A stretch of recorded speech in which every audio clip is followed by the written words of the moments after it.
শিলং সালাউদ্দিন স্বরাষ্ট্রমন্ত্রী, তিনি জুলাই সনদ বাস্তবায়ন করা যাবে না, এটা সংবিধানে নাই।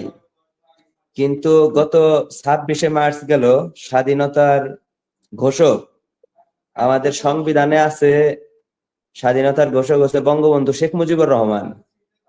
এখন আপনি এই বিষয়ে কি একমত যে স্বাধীনতার ঘোষক বঙ্গবন্ধু শেখ মুজিবুর রহমান নাকি জিয়াউর রহমান? মানে সংবিধান অনুযায়ী এটার একটু ব্যাখ্যা দিবেন। প্রথম পর্যায়ে 55 বছর পরে এসেও কে ঘোষণা দেশে কে দেয়নি, এটা নিয়েও যদি আমাদের ঠেলাপড়া করতে হয়, কারণ 17 বছর দেখছি এই চেতনা বিক্রি করে খাইতে খাইতে এর আর কিছু বাকি রাখে নাই।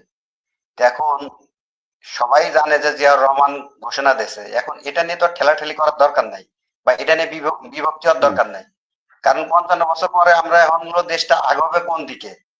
কারণ দেশে যে কাইসরি মানে যে অবস্থা চলছে, তেল কোনো পাম্পে নেই, কোনো গাড়ি ঘোড়া ঠিক মতো চলতে পারছে না। এইগুলো না নিয়ে, এগুলো সিদ্ধান্ত না নিয়ে এখন যদি আমরা পিছনের দিকে তাকাই কারা আমাদের কি করেছে, কারণ এগুলো যদি সত্যি ইতিহাস না জানা হয় আমাদের ভিতরে একটা বিভ্রান্তি থাকে।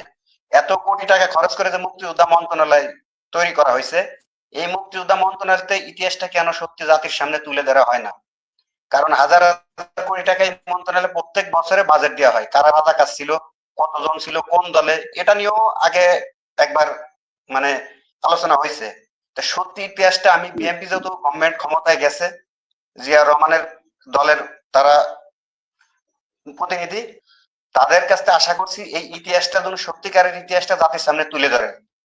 কতজন রাজাকার কোন দলে আছে, কে কে রাজাকার ছিল, কার কি ভূমিকা ছিল, আর 25শে কাল রাতে কারা আমাদের জাতির সূর্য সন্তানদের হত্যা করেছে, পাকিস্তানিরা করেছে না ভারতরা করেছে না এই দেশের দোসররা করেছে, এটা জাতির সামনে যেন বিএনপি সরকার অন্তত এই আশাটা করবো, চেতনা বিক্রি না করে এটা জাতির সামনে ইতিহাসটা তুলে ধরে। ধন্যবাদ।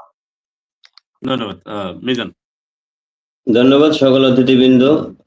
পৃথিবীর ইতিহাসে স্বাধীনতার 53 বছরের পরেও মুক্তিযুদ্ধের নিয়ে এত বিতর্ক কি পৃথিবীর কোন দেশে আছে? আমার হচ্ছে মেজর ওয়াদুদ স্যারের কাছে প্রশ্ন। দ্বিতীয় প্রশ্ন হচ্ছে যে 53 বছর পরেও বিএনপি আওয়ামী লীগ দুই দলেই কিন্তু রাষ্ট্রীয় ক্ষমতায় ছিল, তারা কেন মুক্তিযুদ্ধের সঠিক ইতিহাসটা তুলে ধরলো না এবং প্রয়োজনে গণভোট দিল না, যে একটা চূড়ান্ত পর্যায়ে আসুক মুক্তিযুদ্ধের সঠিক ইতিহাসটা, যেখানে যার যতটুকু অবদান সে ততটুকুই থাক এই ইতিহাসে, তাহলে ভবিষ্যতে আর বিতর্ক হইতো না। ধন্যবাদ। জি ধন্যবাদ। আসসালামু আলাইকুম, ধন্যবাদ মনির ভাইকে আমাকে সংযুক্ত করার জন্য। এমডি নুরুজ্জামান ভাইয়ের কাছে আমার একটা প্রশ্ন। আমাদের শিলং সালাউদ্দিন স্বরাষ্ট্রমন্ত্রী, তিনি জুলাই সনদ বাস্তবায়ন করা যাবে না, এটা সংবিধানে নাই। কিন্তু গত 26শে মার্চ গেল, স্বাধীনতার ঘোষক আমাদের সংবিধানে আছে, স্বাধীনতার ঘোষক হচ্ছে বঙ্গবন্ধু শেখ মুজিবুর রহমান। এখন আপনি এই বিষয়ে কি একমত যে স্বাধীনতার ঘোষক বঙ্গবন্ধু শেখ মুজিবুর রহমান নাকি জিয়াউর রহমান? মানে সংবিধান অনুযায়ী এটার একটু ব্যাখ্যা দিবেন। প্রথম পর্যায়ে আলোচনা করেছেন অলরেডি আলোচনা করেছেন এই বিষয়টা নিয়ে। আচ্ছা, আর আমার দ্বিতীয় আর একটা প্রশ্ন।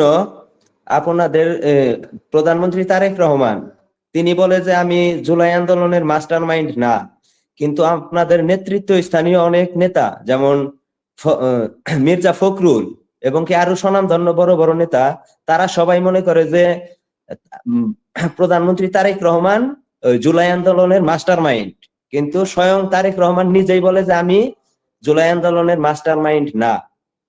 এখন আপনারা বলতেছেন জুলাই আন্দোলনের জন্য পুলিশ হত্যার বিচার করবেন।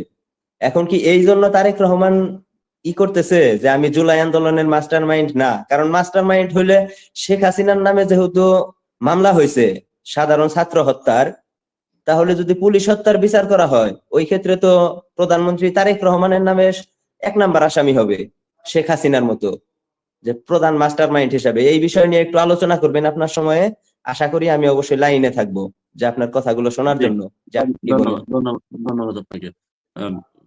শামীম বলেন। আসসালামু আলাইকুম। জি মনির ভাই, উনি যে মন্তব্য করেছেন, উনি কেন করেছেন এটাও আমরা জানি। যে ওনার আসলে মূল ফোকাসটা হচ্ছে সালাউদ্দিন সাহেব যে সংবিধান করেন, যে সংবিধান অনুযায়ী তো বঙ্গবন্ধু শেখ মুজিবুর রহমান স্বাধীনতার ঘোষক। তো সবকিছু আসলে সংবিধানের দোহাই দিয়ে হয় না।